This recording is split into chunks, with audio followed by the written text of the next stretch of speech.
Hello everyone. आज हम नया चैप्टर स्टार्ट करेंगे। केमिस्ट्री का सेकंड चैप्टर है structure of atom. Okay, let's start. सबसे पहले जान लेते हैं एटम क्या है। फर्स्ट चैप्टर के अंदर एटम का थोड़ा बेसिक हमने किया है। फर्स्ट चैप्टर के अंदर हमने एटॉमिक थ्योरी पढ़ी है which was given by John Dalton. Atom क्या होता है? Atom is the smallest particle. Atom बहुत छोटा पार्टिकल है। पहले तो डाल्टन ने यही बताया था कि सबसे छोटा पार्टिकल है, इसको और छोटे पार्टिकल्स में नहीं तोड़ सकते। पहले उसने ये बताया था, बाद में करेक्ट किया था। Atom is the smallest particle of any या एन एलिमेंट। किसी भी एलिमेंट का बहुत छोटा पार्टिकल है ये, which may or may not be capable of independent existence। ये existence means पैदा अपने आप हो भी सकता है, नहीं भी हो सकता है। तो ये इसकी डेफिनेशन हो गई। सबसे पहले जॉन डाल्टन ने 1808 में अपनी पहली थ्योरी रखी थी, जिसमें उसने बताया था, पहले तो यही बताया था कि एटम बहुत छोटा पार्टिकल है। जो मैटर होता है वो बहुत स्मॉल मींस टिनी पार्टिकल से मिलकर बना हुआ होता है, और उन पार्टिकल्स को हम और छोटे पार्ट्स में डिवाइड नहीं कर सकते। लेकिन बाद में अपनी मॉडिफाइड थ्योरी में उसने बताया था कि एटम को और भी छोटे पार्टिकल्स में हम डिवाइड कर सकते हैं। वो कौन से थे? Electron, proton and neutron. चलो वो लास्ट चैप्टर वाली बात है। यहां हम मेन टॉपिक पे आते हैं। After the research of J Thomson. J Thomson के नाम से आप वाकिफ हो ढंग से। J Thomson, Goldstein, Rutherford, Chadwick, bore और भी कई सारे साइंटिस्ट थे। इन्होंने जो इनका रिसर्च वर्क था उससे ये कंक्लूजन पे पहुंचे कि एटम के अंदर और भी छोटे पार्टिकल होते हैं। मीन्स एटम सबसे छोटा नहीं है। उन पार्टिकल्स को बोलते हैं सब एटॉमिक पार्टिकल्स। सब एटॉमिक पार्टिकल्स। इनकी रिसर्च में ऑलमोस्ट 35 पार्टिकल्स सामने आए, जिनमें से इन्होंने 3 पार्टिकल्स को फंडामेंटल पार्टिकल्स माना है, और वो फंडामेंटल पार्टिकल्स को बोलते हैं सब एटॉमिक पार्टिकल्स। आपको पता है 9th से पढ़ते आ रहे हो, इलेक्ट्रॉन, प्रोटॉन एंड न्यूट्रॉन।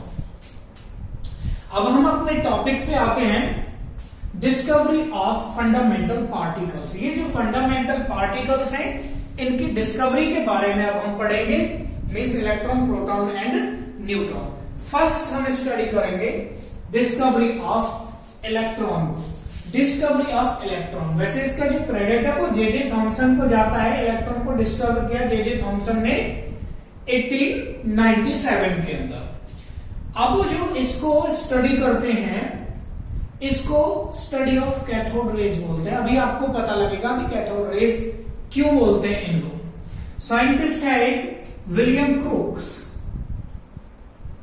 इसने 1879 में ही स्टडी किया conduction of electricity through a gas at low pressure. आपको पता है वैसे तो गैस पुअर कंडक्टर है इलेक्ट्रिसिटी को पास नहीं करती, इलेक्ट्रिक करंट को। इसने क्या किया है? इसने लो प्रेशर पे जो इलेक्ट्रिसिटी का कंडक्शन है वो स्टडी किया है गैस से। इसने क्या किया है? एक इसने ट्यूब ली है made up of glass, sealed tube ली है इसने।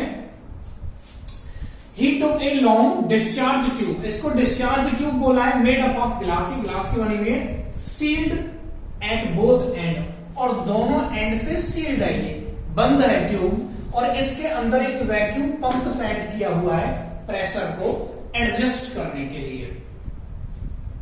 इसके अंदर 2 मेटल इलेक्ट्रोड इसने लगा रखे हैं, एक कैथोड है और एक एनोड है। इसने क्या किया है? इन दोनों इलेक्ट्रोड्स को कनेक्ट किया है इंडक्शन कॉइल से, और फिर इसके अंदर इसने क्या किया है? डीसी करंट पास किया है ऑफ अबाउट 10,000 वोल्ट्स। 10,000 वोल्ट्स का इसने डीसी करंट इसके अंदर से पास किया है। और फिर इसने क्या ऑब्जर्व किया? सबसे पहले इसने क्या किया है, 10 टू द पावर, सॉरी, पहले तो इसने एटमॉस्फेरिक प्रेशर पे, मींस एटमॉस्फेरिक प्रेशर कितना होता है, 1 एटमॉस्फेयर। 1 एटमॉस्फेयर पर ही 10,000 वोल्ट का करंट इसमें पास किया है।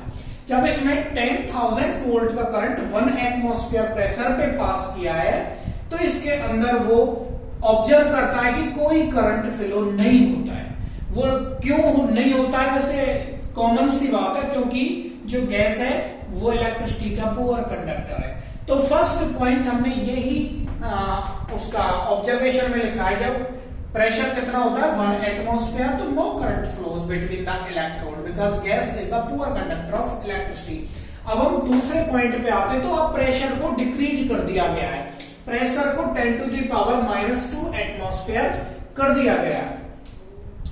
तो ये क्या ऑब्जर्व करता है? ये ऑब्जर्व करता है कि इसको एक कलर्ड ग्लो दिखाई देता है। किस तरफ से? कैथोड की तरफ से, और किधर? एनोड की तरफ। कलर्ड ग्लो इसको दिखाई देता है कैथोड से एनोड की तरफ। ध्यान रखना है हमें। इसने क्या किया है फिर, और प्रेशर डिक्रीज किया, 10 टू द पावर -4 एटमॉस्फेयर कर दिया इसने। अब की बार क्या किया है, जो एनोड है उसको एक परफोरेटेड प्लेट लिया है इसने। इलेक्ट्रोड भी बोल सकते हैं, परफोरेटेड का मतलब छिद्रयुक्त, इसके अंदर पोर्स है। और इसने फिर इसके अंदर इलेक्ट्रिसिटी जब पास की है, तो ये जो ग्लो था 10 टू द पावर -2 एटमॉस्फेयर पे, ये जो ग्लो है ये इनविजिबल हो गया, कोई ग्लो नहीं था। अब आप ये पूछना चाहोगे कि इसका कलर क्या है ग्लो का? ये गैस के नेचर पे डिपेंड करता है, अलग अलग गैसेज का अलग अलग ग्लो होगा। तो और ज्यादा प्रेशर जब डिक्रीज किया, तो ये जो ग्लो था खत्म हो गया, इनविजिबल हो गया। तो इसने फिर क्या ऑब्जर्व किया, जो परफोरेटेड एनोड है इसके अंदर से कुछ रेज पास होती हैं, और पास होने के बाद जो ये इधर की तरफ इस एंड पे जो एनोड वाली वॉल है, एनोड के पीछे वहां ग्रीनिश ग्लो दिखाई देता है। इसका मतलब क्या है, जो ग्रीनिश ग्लो से ही इस कंक्लूजन पे पहुंचा था विलियम ब्रूक की इधर से इधर की तरफ रेज का, किसी पार्टिकल्स का फ्लो हो रहा है। तो एक फेंट ग्रीन ग्लो ऑब्जर्व करता है इस पर, किस पर? इस सील्ड ट्यूब की वॉल पर। वो देखता है और कंक्लूजन पे पहुंचता है, some invisible rays are emitted from cathode and passing anode striking the wall of glass tube. और जो ये रेज हैं, इन रेज को क्या नाम दिया? Cathode rays. क्या नाम दिया? Cathode rays. बाद में इन्हीं को इलेक्ट्रॉन्स बोलेंगे हम। अब ये स्टडी किसने की? विलियम ब्रूक ने। एट द सेम टाइम 1897 के अंदर ही इसी एक्सपेरिमेंट को फिर जो करता है कौन? J Thomson. और फिर वो किस ऑब्जर्वेशन पे पहुंचता है, अब वो स्टडी कर रहे हैं। जिन कैथोड रेज के बारे में हमने डिस्कस किया है, अब इनकी प्रॉपर्टीज के बारे में डिस्कस कर लेते हैं। ये जो एक्सपेरिमेंट हुए, तो जे थॉमसन ने और इसके साथी जो थे, उन्होंने कुछ कंक्लूजन निकाले जो इन्होंने ऑब्जर्व किया उसके बेस पर, और उन कंक्लूजन्स को एज ए प्रॉपर्टी इन्होंने एक्सप्लेन किया है। तो वो प्रॉपर्टीज क्या है वो बता रहा हूं मैं आपको।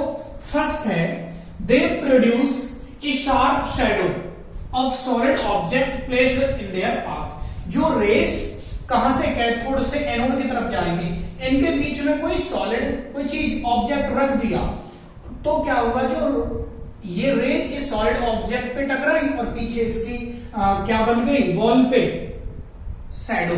ध्यान देना, अगर कोई चीज स्ट्रेट डायरेक्शन में ट्रेवल करती है, इधर से लाइट आई, मुझसे टकराई, आप जैसे ध्यान दो, मेरी शैडो देख रहे हो आप, इधर बल्ब लगा हुआ है और लाइट मुझ पे आ रही है, तो मेरी शैडो देख रहे हो आप पीछे। इसका मतलब क्या है, क्या कंक्लूजन निकाला, ये जो कैथोड रेज है ये इधर से, जैसे कि ये डायरेक्शन है, इधर इनके बीच में एक कोई सॉलिड ऑब्जेक्ट रख दिया गया, तो पीछे इनकी क्या बन गई, ऑब्जेक्ट की शैडो। इसका मतलब जो कैथोड रेज स्ट्रेट लाइन में ट्रेवल करती हैं, स्ट्रेट वे में। सेकंड है, if a light paddle wheel is placed in their path, wheel becomes rotate. तो क्या है, देखो यहां पर मैंने एक पैडल व्हील जिसमें कोई हल्का सा पंखा जिसमें रिंग्स होते हैं वो रखा गया इनके रास्ते में। जब ये कैथोड रेज टकराई, इधर क्या है नेगेटिव कैथोड है, इधर क्या है पॉजिटिव एनोड है, तो जब ये एक पैडल व्हील से टकराई तो वो व्हील रोटेट करने लगा, घूमने लगा। इसका मतलब क्या है कि ये मटेरियल पार्टिकल्स की बनी हुई है, they are made up of material particles. Third point, when electric field is applied, देखो इस ट्यूब के आसपास इलेक्ट्रिक फील्ड अप्लाई किया गया, इलेक्ट्रिक फील्ड बनाया गया, एक तरफ पॉजिटिव एंड एक तरफ नेगेटिव एंड। तो क्या हुआ, ये जो कैथोड रेज है ये पॉजिटिव एंड की तरफ डिफ्लेक्ट हो गई, उधर की तरफ भाग गई है। तो इसका मतलब पॉजिटिव एंड की तरफ कौन से पार्टिकल अट्रैक्ट होंगे, नेगेटिव चार्ज वाले। इससे क्या पता लगा कि जो कैथोड रेज हैं उनके अंदर जो पार्टिकल्स हैं उन पर कैसा चार्ज है, नेगेटिव चार्ज है। जब मैग्नेटिक फील्ड अप्लाई हुआ तब भी ये उसी डायरेक्शन में डिफ्लेक्ट हुई जो डायरेक्शन नेगेटिव चार्ज को इंडिकेट करती है। When cathode rays strike on metal foil, जब किसी मेटल फॉइल पर इनको स्ट्राइक टकराने दिया जाता है तो मेटल क्या हो जाती है, हॉट। तो इसका मतलब हीटिंग इफेक्ट कॉज करती है। They cause ionisation of gas through which they pass, जिस गैस से ये पास होती हैं उस गैस का ये आयनाइजेशन कर देती है। ध्यान देना, इस पॉइंट को मैं अभी एक्सप्लेन करने वाला हूं थोड़ी देर में। जिस गैस से कैथोड रेज पास होंगी उस गैस का क्या कर देंगे, ionisation. Next, they produce x ray on striking against hard surface. ये कौन सी रेज प्रोड्यूस करती है, एक्स रेज। ध्यान देना, जो टीवी चलता है ना तो कैथोड ट्यूब ही होती है टीवी के अंदर, जिससे टीवी की जो जैसे हम पिक्चर ट्यूब बोलते हैं जिसपे हमें पिक्चर दिखाई देती है। They produce green florescence, florescence का मतलब चमक, वो हम पहले पढ़ ही चुके हैं। दे अफेक्ट फोटोग्राफिक प्लेट, अगर इनको स्ट्राइक किया जाएगा कैथोड रेज को फोटोग्राफिक प्लेट पर तो उस पर ये अपना इफेक्ट छोड़ेगी। और ये जो कैथोड रेज हैं जिन पार्टिकल्स से बनी हुई हैं, ये प्रूव हो गया कि नेगेटिव पार्टिकल्स से बनी हुई, उन पार्टिकल्स को, नेगेटिव पार्टिकल्स को क्या बोला गया, इलेक्ट्रॉन बोला गया। तो जे थॉमसन और इसका साथी मिलिकन, इन दोनों ने फिर इसका चार्ज मास का रेशियो निकाला और अपने एक्सपेरिमेंट से क्या कंक्लूजन दिया कि जो इलेक्ट्रॉन पे चार्ज होता है 1.60 into 10 to the power minus coulombs, minus 19 coulomb charge होता है। फिर से बोल रहा हूं, 1.60 into 10 to the power minus 19 coulombs, इसको 1 यूनिट नेगेटिव चार्ज बोलते हैं। मास ऑफ इलेक्ट्रॉन, इन्होंने मास दिया अपने कैलकुलेशन से 9.11, इसे रैंडमली 9.11 लिख देते हैं, 9.11 into 10 to the power minus 28। साफ नहीं दिख रहा है शायद, minus 28 gram. It is nearly equal to 1/1837 of mass of hydrogen atom. Hydrogen atom के मास के इतने पार्ट्स के ये बराबर होता है। अब ध्यान देने वाली चीज कि ये कैथोड रेज रियल में कैसे, कहां से बनी, कहां से निकली। ध्यान देना, जब ऑलमोस्ट 10,000 वोल्ट का direct current, DC current pass किया गया सबसे पहले, तो ये प्रोड्यूस हुई उस मटेरियल से जिस मटेरियल का कैथोड बना हुआ है, इसी वजह से कैथोड रेज बोला था। और उसके बाद जो कैथोड रेज एनोड की तरफ जाती है, इस ट्यूब के अंदर जो गैस भरी हुई होगी उस गैस के मॉलिक्यूल्स पर ये कैथोड रेज बहुत हाई स्पीड से टकराती हैं। अब देखो गैस का मॉलिक्यूल है, मॉलिक्यूल किसमें टूटेगा? एटम में। और एटम फिर किसमें टूटेगा? इलेक्ट्रॉन, प्रोटॉन, न्यूट्रॉन में। अभी प्रोटॉन न्यूट्रॉन की हम बात नहीं करेंगे, सिर्फ इलेक्ट्रॉन की बात कर रहे हैं। तो उसमें से भी तो इलेक्ट्रॉन निकलेंगे, जो गैस का मॉलिक्यूल टूटेगा एटम्स में, एटम्स में से फिर क्या निकलेंगे? इलेक्ट्रॉन। वो भी इसी डायरेक्शन में फ्लो इनके साथ करने लगते हैं। तो ये है असल में इनकी ऑरिजिन की थ्योरी की। कहां से? पहले तो रेज निकलती है कैथोड के मटेरियल से, फिर जो कैथोड रेज अटैक करती है, मींस बम्बार्डमेंट होती है उनकी उस गैस पे जो डिस्चार्ज ट्यूब के अंदर होती है, और फिर उसका आयनाइजेशन हो जाता है। मींस यही तो है वो ये point, they cause ionisation of gas through which they pass. आज हमने इलेक्ट्रॉन की डिस्कवरी की है और मींस कैथोड रेज की प्रॉपर्टीज की है कि उनका कैसा नेचर है, कौन कौन से फैक्ट वो शो करते हैं और कैसा उनका नेचर है, ये सब हमने आज डिस्कस किया है। और हम नेक्स्ट वीडियो में प्रोटॉन और न्यूट्रॉन का करेंगे डिस्कवरी। तो जो भी आपके क्वेश्चंस हो आप मेरे पर्सनल नंबर पे मैसेज करके अपनी क्वेरी आप ले सकते हैं। Thank you.